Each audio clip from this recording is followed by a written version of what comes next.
आज से शुरुआत होने जा रही है हमारे टीजीटी, पीजीडी या फिर कोई भी एग्ज़ाम की तैयारी कर रहे हैं, उनको टेस्ट सीरीज़ को मैं स्टार्ट कर रही हूँ अपने चैनल पे। आपको वीडियो रेगुलरली मिलने वाली है जब तक कि एग्ज़ाम हो नहीं जाता है आपका। वीडियो को लाइक, शेयर, सब्सक्राइब करना है। एग्ज़ाम ओरिएंटेड क्वेश्चंस मिलेंगे आपको 100% आपको बहुत हेल्प होने वाली है। बस आपको शेयर करना है दोस्तों के साथ में, चैनल को सब्सक्राइब करना है। Which of the following is mismatched in view of word and meaning? तो इसमें से कौन-सा जो वर्ड है वो मिसमैच्ड है? देखो यहाँ पर होड है, HORDE होड, एंड है, जेल है, एंड सेशन है, एंड क्या है, ऐसे है। तो बाकी के जेल, तो जेल का मतलब प्रिजन होता है, और ये जो स्पेलिंग है ना वो कौन सी स्पेलिंग है, ये ब्रिटिश स्पेलिंग है जेल की। सेशन भी सही है, एक्ट ऑफ गिविंग होता है, ऐसे भी सही है, टू टेस्ट होता है। होड का मतलब जो होता है, होड का मतलब होता है अ लार्ज क्राउड या फिर ग्रुप ऑफ पीपल, यानी झुंड या फिर भीड़ कह लो। तो यहाँ पर यही जो है वो मिसमैच्ड है, और ये पीजीटी का आया हुआ क्वेश्चन है। इनमें से बहुत बार क्वेश्चन रिपीट होते हैं, तो मैंने इसमें ये क्वेश्चन इंक्लूड किया है। आपको हर एग्जाम में हेल्प करेंगे, चाहे आप कोई भी एग्जाम देने वाले हो, जहाँ पर भी इंग्लिश ग्रामर के क्वेश्चन आते हैं, एज इट इज़ क्वेश्चन आपको मिलेंगे। अ लार्ज क्राउड होता है, होड का मतलब, अब ये समझ लो होड, HORD और HAORD का मतलब क्या होता है। HORD का मतलब हमने देख लिया क्राउड होता है। HOARD का मतलब होता है स्टोर सीक्रेटली, यानी कि कोई चीज़ को जमा करना, सीक्रेटली किसी भी चीज़ को जमा करना। तो स्पेलिंग का अंतर देख लो, होमोनिम्स में स्पेलिंग भी आ सकती हैं। तो हमने सभी को देख लिया है। HOARD होड का मतलब होता है लार्ज क्राउड होता है, जेल का मतलब प्रिजन होता है, सेशन CESSION को मतलब होता है एक्ट ऑफ गिविंग होता है, किसी चीज़ को छोड़ना होता है यानी सरेंडर करना होता है। ASSABY का मतलब होता है टू टेस्ट करना, जांच करना, स्पेशली मेटल्स या फिर किसी केमिकल की जांच करना। समझ आ गया। नेक्स्ट देखते हैं, क्वेश्चन नंबर 2 है विच ऑफ द फॉलोइंग, यानी कौन सा ग्रामेटिकली इनकरेक्ट है, हमें ये बताना है। इस तरह के क्वेश्चन बहुत बार पूछे जाते हैं एग्जाम में। तो यहाँ पर हमें ये देखना ABCD में से राइट ऑप्शन क्या होगा जो कि हमारा गलत है। हमें ये बताना है कि इनकरेक्ट कौन सा। Each of them followed his plan, तो ये तो ठीक है। Neither of the expert were नहीं होगा, यहाँ वॉज हो जाएगा। Neither of the expert was fed हो जाएगा। Neither, either, each, everyone, someone, ये सब क्या लेते हैं अपने साथ में, सिंगुलर वर्ब लेते हैं, ये आपको याद रखना है। जैसे each of the boy is absent, neither of the girls was ready, इस तरीके से कौन कौन से सिंगुलर वर्ब लेंगे, ईदर हो, नीदर हो, ईच हो, एवरीवन हो, नो वन हो, समवन हो, एनीबडी हो, नो बडी हो, जितने भी बडी हैं, जितने भी वन है, जितने भी ईदर वीदर हैं, ये सब अपने साथ में क्या लेते हैं, सिंगुलर वर्ब को लेते हैं, ये आपको याद रखना है। तो राइट ऑप्शन यहाँ पर बी है जो कि गलत है। I have ordered the coffee, ये सही है। I fear he will fall, ये भी सही है। नेक्स्ट है क्वेश्चन नंबर 3 है everyone admitted the truth of the story, make a negative sentence. तो यहाँ पे हमें इसको क्या बनाना है, इसका हमें नेगेटिव बनाना है। मीनिंग चेंज नहीं होना चाहिए, हमें अपना सेंटेंस चेंज करना है। पॉजिटिव सेंटेंस को नेगेटिव बनाने के लिए ऑपोजिट स्ट्रक्चर का यूज़ हम करते हैं। क्या करेंगे, हम ऑपोजिट स्ट्रक्चर का यूज़ करते हैं। एवरीवन एडमिटेड को हम नो वन डिनाइड में कर देंगे। एडमिट का क्या हो जाता है, अपोजिट, डिनाई हो जाएगा ना। तो यहाँ पर हम एंटोनिम का यूज़ करके अपने सेंटेंस को बना लेंगे। मीनिंग सेम होना चाहिए, जैसे everyone likes him, no one dislikes him, इस तरीके से। Right option no one denied the truth of the story. बाकी के ऑप्शन देखो तो सभी का सेंस गलत हो रहा है ना। No one admitted the truth of the story, नहीं, एवरीवन ने एडमिट किया है ना, तो वहाँ पर सेंस हमारा वही होना चाहिए, सेंटेंस बस चेंज होना चाहिए। नेक्स्ट है it is foolish to waste time in reading trash. तो इसका हमें इंट्रोगेटिव बनाना है। ये सेंटेंस एक्सक्लेमेटरी या रिटॉरिकल क्वेश्चन में चेंज हुआ है। तो बाकी का क्या बनना चाहिए इसका, अब आप देख लो यहाँ पर हमें इसका इंट्रोगेटिव बनाना है। टाइम वेस्ट करना यानी फुलिश है। तो यहाँ पर क्वेश्चन क्या है, यहाँ पे मतलब हो जाएगा समय क्यों बर्बाद करें, यानी वही तो बात हो रही है ना। तो why waste time in reading trash हो जाएगा। स्टेटमेंट को रिटोरिकल क्वेश्चन में चेंज करने के लिए हम वाई, हु, वॉट का यूज़ करते हैं, ये आपको याद रखना है। तो राइट ऑप्शन यहाँ सी हो जाएगा, why waste time in reading trash. अभी तो हमने इसको इंट्रोगेटिव में चेंज किया। अगर एग्जाम में आ जाए इंट्रोगेटिव दिया हो, इट इज़ फुलिश दिया हो, तो आपको ये वाई वाला चेंज करना, वाई वाला दिया हो तो आपको इट इज़ फुलिश वाला बनाना है। ये रूल भी होते हैं, आपको याद रखना है। Why waste time in reading trash, मैंने एक सेपरेट वीडियो में इसको समझा रखा है, आप लोग देख लीजिए, प्लेलिस्ट में आपको मिल जाएगा। नेक्स्ट है everyone would die for his country, तो इसमें राइट ऑप्शन क्या होगा, हमें इसका भी इंट्रोगेटिव बनाना है। तो यहाँ पर everyone would die for his country, यानी ऐसा कौन है जो अपने देश के लिए नहीं मरेगा, इसका सेंस हमें यहाँ आना चाहिए। इसको इंट्रोगेटिव सेंटेंस में चेंज करने के लिए हम क्या करेंगे, सबसे पहले देश के लिए मरने को तैयार है, मतलब क्या है इसका ओरिजिनल मीनिंग है सब अपने देश को मरने के लिए तैयार हैं। तो who would not die for his country, कौन ही है होगा जो अपने देश के लिए नहीं मरेगा, बात भी कह ली सेंटेंस भी चेंज हो गया। पंचुएशन का सेंटेंस देखते हैं, पंचुएट करना है इसको। यहाँ पर है at sunset the general taking decision march forward, तो यहाँ पर देखो अलग अलग समझ में आ रहा है ना, at sunset the general taking decision. Sentence structure क्या है, एट सनसेट क्या है, ये है इंट्रोडक्टरी फ्रेज, यानी यहाँ पर कॉमा चाहिए हमें इसके बाद में, जो कि नहीं था। टेकिंग डिसीजन क्या है, पार्टिसिपल फ्रेज है, कॉमा से इसको हमें सेपरेट करना है, तो यहाँ पर भी हमें कॉमा चाहिए था। करेक्ट जो पंचुएशन हो जाएगा वो क्या हो जाएगा, एट सनसेट फिर कॉमा आएगा, द जर्नल फिर कॉमा आएगा, टेकिंग डिसीजन के बाद भी कॉमा आएगा, फिर हो जाएगा मार्च्ड फॉरवर्ड, सूर्यास्त पर निर्णय लेते हुए जर्नल आगे बढ़ा। इस तरीके से पार्टिसिपल फ्रेजेस को अक्सर कॉमा से सेपरेट किया जाता है, ये आपको याद रखना है। तो राइट ऑप्शन ए हो जाएगा, एट सनसेट कॉमा लगा है, इस तरीके से हमें फ्रेजेस को भी अलग करना होता है कॉमा से। समझ आ गया। इस तरीके से हमें पंचुएशन के क्वेश्चंस को सॉल्व करना है जिससे कि आंसर भी निकल आए और हमारा क्वेश्चन भी सही जाए। जैसे कि फॉर एग्जांपल एक क्वेश्चन लेते हैं, जैसे द बॉय, बाकी का देखते हैं क्या हो जाएगा, लाफिंग लाउडली, ठीक है, the boy laughing loudly ran away. अब यहाँ पर भी हमें अगर दे दिया है एग्जाम में इसको पंचुएट करो तो हम किस तरीके से करेंगे, तो यहाँ पर हम क्या करेंगे, कॉमा का यूज़ करेंगे, द बॉय के बाद कॉमा लगेगा एंड उसके बाद लाफिंग लाउडली के बाद कॉमा लगेगा, ठीक है। इस तरीके से you are requested to keep off the grass, इसका हमें एक्टिव बनाना है, कृपया घास पर मत चलो, ये हमें बोला जा रहा है, तो please keep off the grass हो जाएगा यहाँ पर। Passive request active polite request हो गई ना, यहाँ पर you are requested to keep off the grass का हम please keep off the grass बना देंगे। यहाँ पर देखने वाली चीज़ ये है कि जो बोर्ड होते हैं ना यूजली पोलाइट वे में लिखे होते हैं ना, तो इस तरीके से हम यहाँ पर किसका यूज़ कर लेंगे यहाँ पर, क्योंकि हमारा रिक्वेस्टेड है इसलिए यहाँ पर हमने किसका प्लीज़ का यूज़ किया है। समझ आ गया। नेक्स्ट देखते हैं question number 8, identify the error. Error के क्वेश्चन भी बहुत आते हैं। Many a man have tried to climb the mountain but failed, तो यहाँ राइट ऑप्शन क्या होगा, किस पार्ट में एरर है हमें ये बताना है। याद रखना मैनी अ मैन के बाद में हमें क्या लगाना है, many a plus singular noun हो, जैसे कि इसमें है मैनी अ के बाद में मैन लगा है ना, सिंगुलर नाउन हो तो हम सिंगुलर वर्ब का यूज़ करते हैं, क्योंकि एग्जाम में हैव क्वेश्चन में हैव दिया है तो वही हमारा मिस्टेक है, हैज़ हो जाएगा। Many a man has tried to climb the mountain but failed हो जाएगा। जैसे many a student has failed, many a soldier has died in battle, इस तरीके से मीनिंग प्लूरल लगता है बट ग्रामेटिकली सिंगुलर होता है।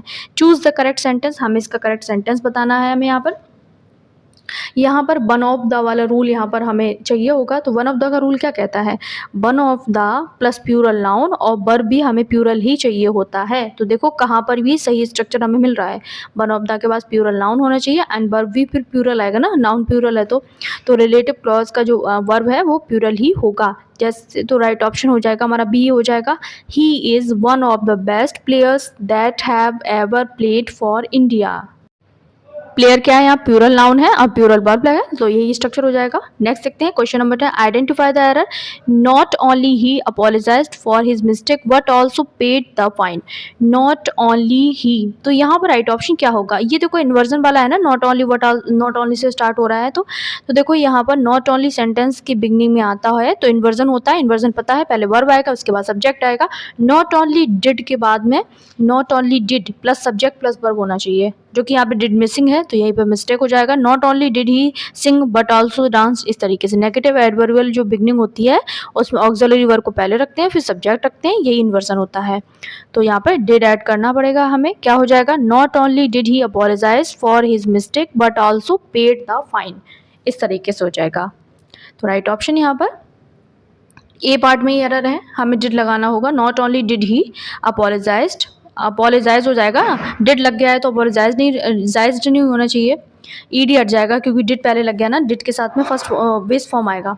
नेक्स्ट है क्वेश्चन नंबर 11 है, चूज द करेक्ट सेंटेंस। तो इसमें राइट ऑप्शन क्या होना चाहिए, स्ट्रक्चर क्या होगा ये देख लो थोड़ा। वुड वाला बहुत एग्जाम में पूछा जाता है। स्ट्रक्चर होता है वुड सूनर या फिर वुड रादर हो, देन के बाद में बेस वर्ब का यूज़ हम करते हैं।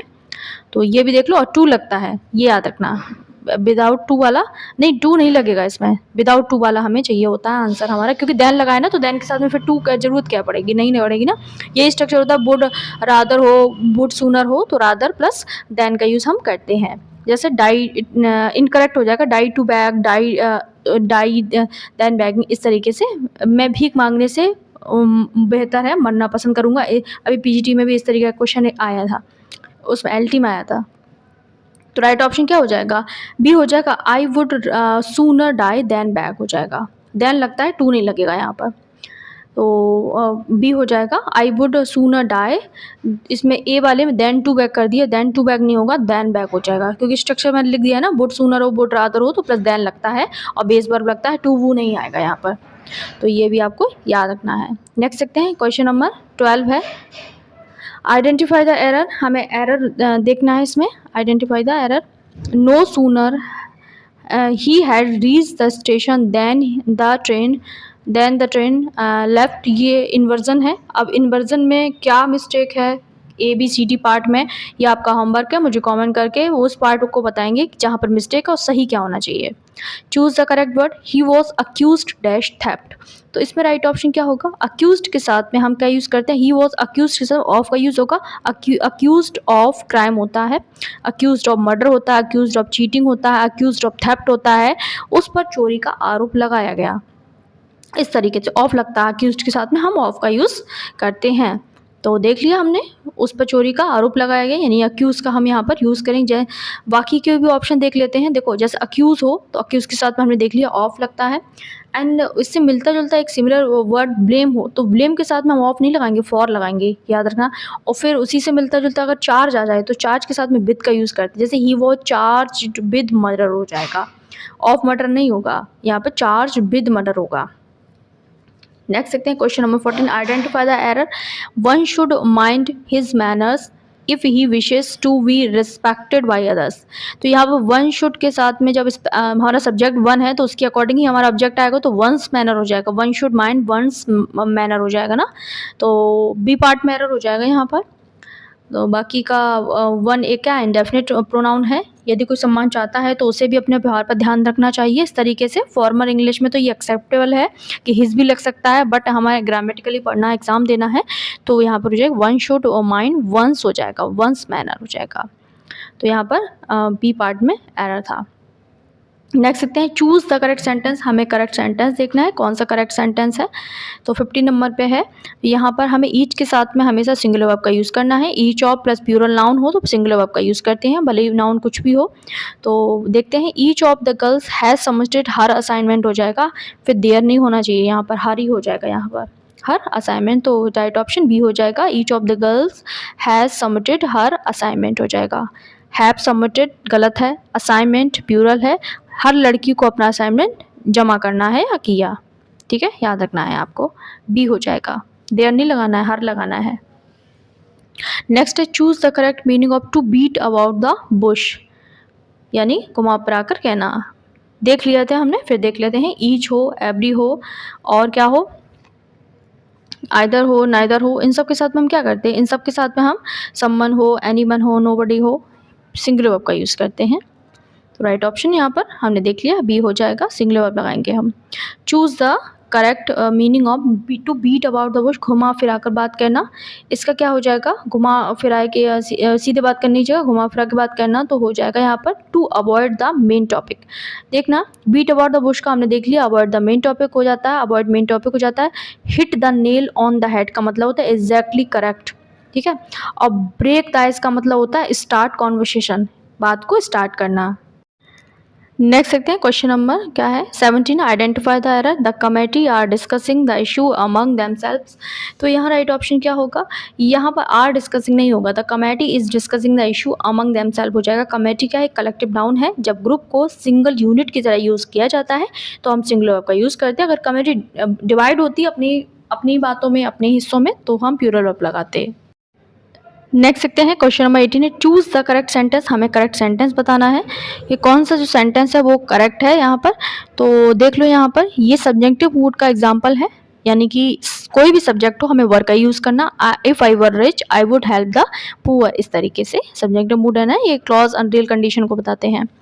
चूज द करेक्ट सेंटेंस, हमें करेक्ट सेंटेंस बताना है। यहाँ पर फॉरवर्ड के बाद में क्या आता है, लुक फॉरवर्ड टू एक फ्रेजल वर्ब है, look forward to plus ING लगता है, इसमें तो प्रपोजिशन होता ही है, प्रपोजिशन के बाद में वर्ब प्लस आईएनजी आता है।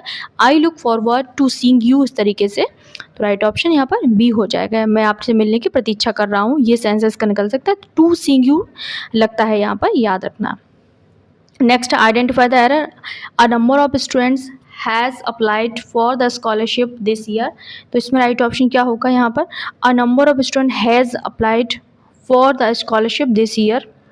तो यहाँ पर जो है अ नंबर ऑफ क्या लेता है, a number of students have applied हो जाएगा, यहाँ पर हैज़ नहीं आएगा, have applied for the scholarship आ जाएगा। A number of plural noun plural verb आता है, तो हम हैव कर देंगे यहाँ पर, बी पार्ट में एरर था, हैव आ जाएगा यहाँ पर। जैसे a number of students have applied, काफ़ी छात्रों ने स्कॉलरशिप के लिए आवेदन किया, इस तरीके से।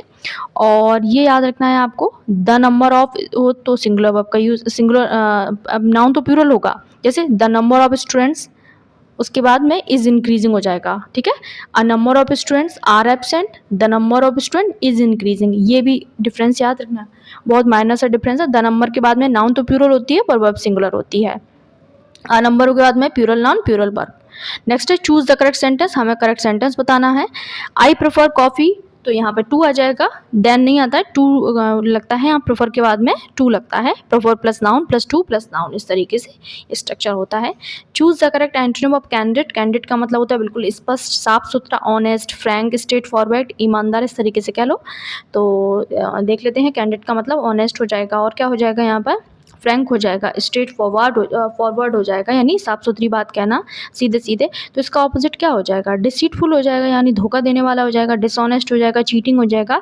करेक्ट एंटोनिम इसका क्या हो जाएगा, डिसीटफुल हो जाएगा, DECEITFUL हो जाएगा। Candid means honest, frank means honest. Next, identify the error. The sceneries of Kashmir, are नहीं लगेगा, या इज लगेगा, वेरी वेरी ब्यूटीफुल हो जाएगा, ठीक है। ये क्या है, सीनरी एक अनकाउंटेबल नाउन है, इसका प्लूरल सीनरीज नॉर्मली यूज़ नहीं होता है, इनकरेक्ट सीनरी, करेक्ट सीनरी होता है।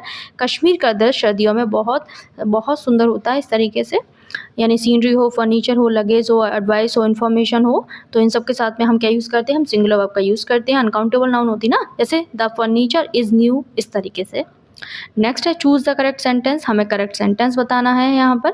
तो यहाँ पर hardly plus auxiliary verb plus subject plus participle यानी B3 प्लस WHEN वैन का जो पेयर बनता है उसको हमें यहाँ पर अप्लाई करना है।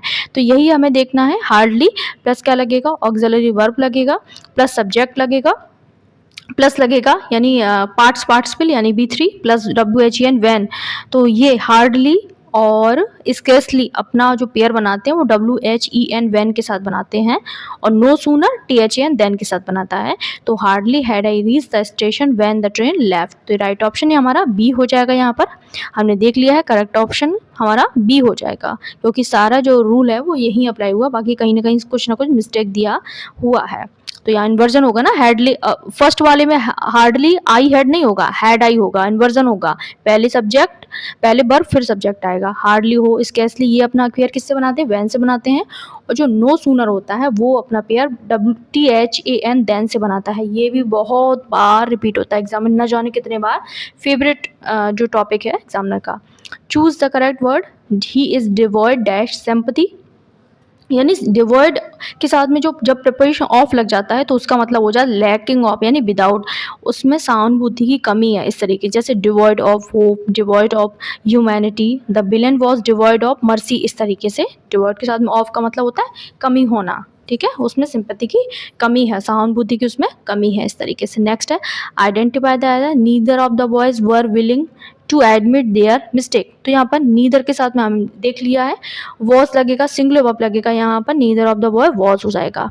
नेक्स्ट है चूज द करेक्ट सेंटेंस, हमें बताना है यहाँ पर, ये कंडीशनल सेंटेंस है, थर्ड कंडीशनल सेंटेंस है। तो स्ट्रक्चर हमने देखा है क्या होता है, हमने बहुत बार कंडीशनल सेंटेंस को डिस्कस भी किया है, एक सेपरेट वीडियो में मैंने कंप्लीट कराया है, देख लेना जाके, मिल जाएगा। टेंस वाले जो प्लेलिस्ट है उसमें कंडीशनल सेंटेंस में आप टाइप करेंगे तो मिल जाएगा आपको। थर्ड कंडीशनल सेंटेंस में क्या होता है स्ट्रक्चर, पहला वाला जो क्लॉज होता है ना, इफ वाला had plus subject plus B three होता है और कॉमा के बाद में would have plus B three होता है। तो हमने देख लिया है would have plus B three तो सभी में दिया है, नहीं दिया है, दो में तो हेल्प कर दिया, हमें हेल्प चाहिए, बाकी के सी डी तो कट ही हो जाएंगे। बाकी का देख लेते हैं, न्यू नहीं होगा, नॉन होगा, हैड प्लस बी थ्री आएगा ना, न्यू तो सेकंड फॉर्म होता है, नो न्यू नॉन, ठीक है, तो यहाँ पर बी हो जाएगा। नेक्स्ट है choose the correct idiom of to cry over split milk, यानी कि जो चीज़ खराब होगी उस पर रोने का मतलब क्या है, जो हो चुका है उस पर पछतावा दिखाना, जो हो गया उससे पछताने का कोई फ़ायदा नहीं। इस तरीके से रिग्रेट ओवर पास्ट मिस्टेक्स।